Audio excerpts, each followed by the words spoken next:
هلا بنات، شلونكم؟ شو اخباركم؟ ان شاء الله كلكم زينين وبصحة وعافية. رجعت لكم بهذا الفيديو، اتمنى يعجبكم. طبعا اليوم بنات راح اسوي هاي الاكلة. طبعا هي الاكلة سويتها برمضان بس نسيت شنو اسمها، بس يلا انا صح لها برياني مال لحم.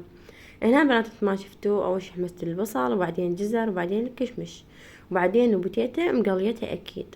وهنا اللحم خليته مقطعته طبعا مكعبات وسالكته وخليته على المكونات الباقية، وبعدين خليت لها البهارات.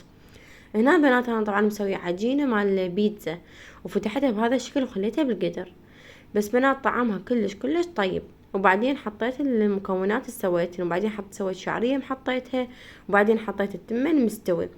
والتمن اكيد كلها تعرف الطبخة. وهنا بنات ما شفتوا سديتها وحطيتها بالاوفن على ما استوت من جوا ومن فوق وطلعتها. وسهامكم العافية.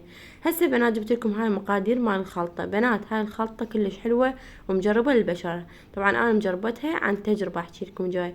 بنات تحب تشتري ذني المواد مال الخلطة كلش عادي.